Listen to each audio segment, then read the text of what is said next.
Bonus. 5 years later. Starlight! Starlight, wake up! Starlight Glimmer mumbled as she could feel the harsh overhead light turning on automatically in response to the intercom, even through her closed eyelids. 5 more minutes. Important discovery, Starlight!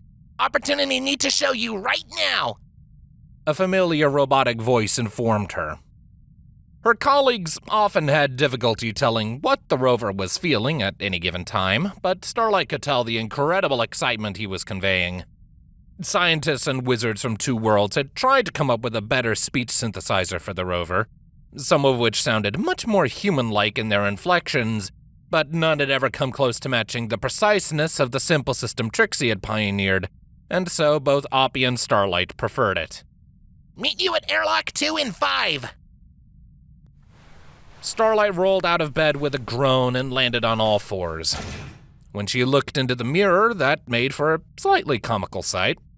Oh, right, forgot. She stood up and began slipping on her light EVA suit. Her human body had its definitive advantages, but she was still looking forward to the day when she could stand on all 4 hooves again.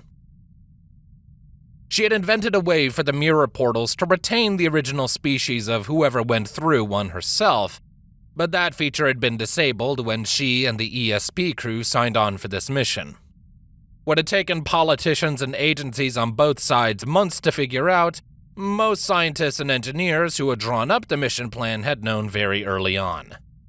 It just made sense for the purpose of equipment standardization to have everyone be from the same species. Since the astronaut candidates from Equestria had included griffins, changelings, and dragons, as well as ponies from all 3 tribes, it made sense for them to go human. Plus, Sunset Shimmer had provided a literal thesis on how to aid the transition and was living proof that there were no lingering side effects. Running her fingers through her hair, Starlight exited her quarters and stopped by the control room on her way to the airlock. Morning, Director! A chipper woman with blonde hair and a blue flight suit greeted her. You're up early. Not by choice, Cherryberry. Starlight replied and typed a few commands into the nearby communications console. Good morning, Christy. Starlight here, she said into the microphone. With the delay, they'd long since abandoned the strict communications protocol, unless there was an emergency. Unless it was important, most communications were fairly informal. It looks like Oppie might have found something interesting on his morning patrol, so I'm heading out into Biodome 1. Full report to follow when I get back. You want me to send that on to Equestria as well? Cherry asked. No need. Houston will pass it on for us if they deem it necessary, since their turnaround is shorter. Starlight replied and snatched the plastic coffee cup from her friend's console to steal a sip. It was cold, and Starlight made a face as a result. Tell Miranda to get the morning briefing started without me if I'm not back by shift change. I'll be on Channel 4 in case of emergency. She took a headset from the charger and put it on. Roger that. Cherry and Starlight had grown quite close over several months of astronaut training. Enough for the blonde to wait just until Starlight had stepped out the door to call after her in a sing-song voice. Have fun on your date! That joke gets even funnier every time you tell it. Starlight called back without even turning around. She made her way to the airlock with a smile on her face nonetheless and waited for it to cycle with her helmet loosely held under her arm. The air in Biodome 1 had been perfectly safe to breathe for quite some time now, but protocol still demanded that any astronaut be suited up with a helmet at the ready before going out. It was a sensible precaution. If a breach happened while you were on the outer edge of the 4-square-kilometer dome, a suit would be necessary to make it back to the safety of the hab. And thankfully, the current generation of suits, a joint project between Rarity and a private company from Earth, was very easy to move around in. Sometimes one could even forget that they were wearing a fully space-rated EVA suit. The wind whooshing against her face felt good as she stepped out into the dawn, finding her companion of many years waiting there. Good morning, Starlight. Opportunity greeted with his characteristic chipperness. Good morning, Uppy. She said and playfully quirked an eyebrow. Now, what was so important that you had to get the biggest morning grouch on base out of bed before she's had her coffee? In response, a flap on Opportunity's metallic body opened, and he reached in with his customized instrument arm to bring out a thermos, offering it to Starlight. Opportunity drive by mess hall before coming here. Starlight put on a pout, but she couldn't even pretend to be angry for long, before snatching up the coffee and taking a sip. All right, you are forgiven. Now out with it, what is it? Show, no tell. Oppie replied in what appeared to be almost contained glee. Follow. He turned around in place with his six-wheel drive and began to drive. Starlight simply shrugged and followed. She had her coffee, and she was out on a morning stroll with one of her dearest loved ones, so she was content. She could definitely think of worse ways to start a soul. She had no trouble keeping up with Opportunity's pace, and the rover's apparent insistence on keeping whatever it was a surprise meant they spent the journey in a companionable silence. She let her eyes and mind wander, allowing herself to take pride in what their mission had accomplished thus far. On a morning like this, when there was little dust in the atmosphere and the angle of the twilight sun turned the Martian sky blue for a brief time, one could almost fool oneself into thinking that they were simply taking a walk on a planet like Earth or Equus.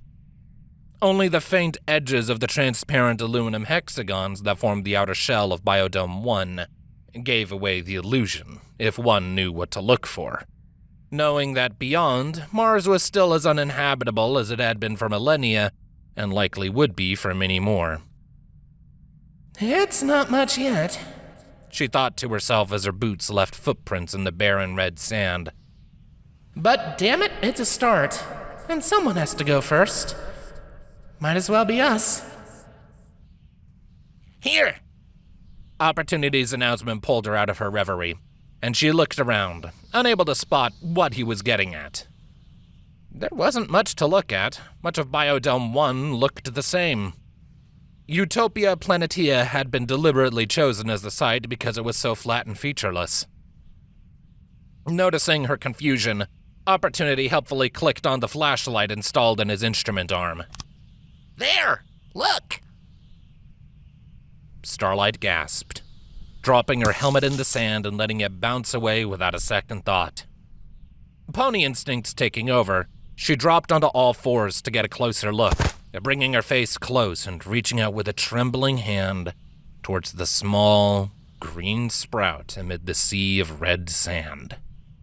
3 dark green leaves, no more than a centimeter long each, nonetheless stood proudly out from the small bud, shivering as Starlight's gloved fingers ever so lightly touched them to assure herself they were really there and not imagined.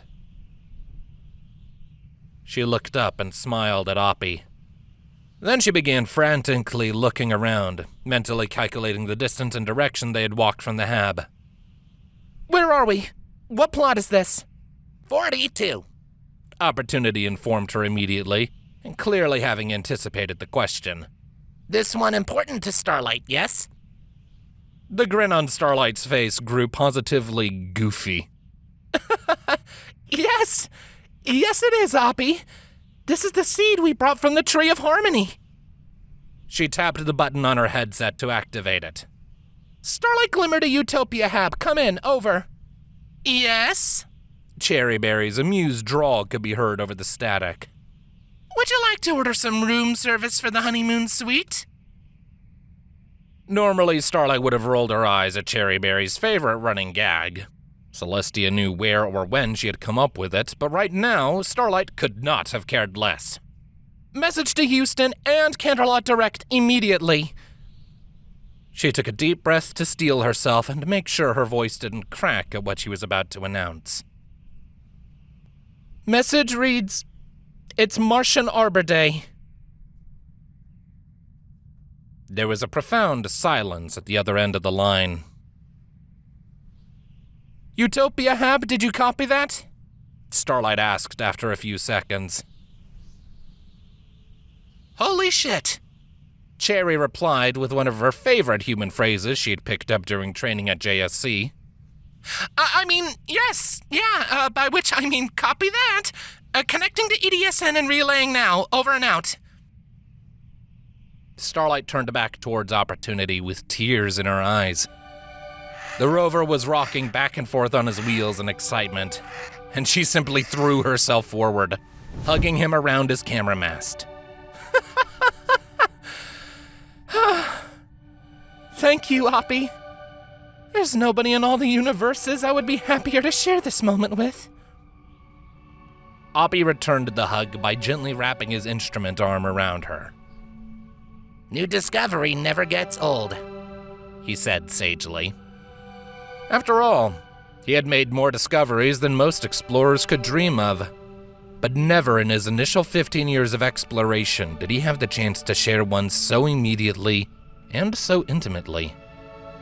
Servo motors whirred, and his instrument arm extended as far as it could go while a camera on it rotated. Must document discovery. For science. For science. Starlight laughed, wiping her tears away, even though it was an effort made in vain. She was just too happy to hold them in. And for posterity. Starlight looked over towards the Hab. The whole duty roster for the Soul was out the window now. Soon, this tiny patch of now fertile Martian soil would be swarming with mission specialists, taking all sorts of readings and checking if any of the other samples had sprouted. And as Project Utopia's co-director on site, it would be Starlight's job to coordinate the whole effort. But for right now, all she wanted to do was bask in the warmth of this moment with her friend for a while longer.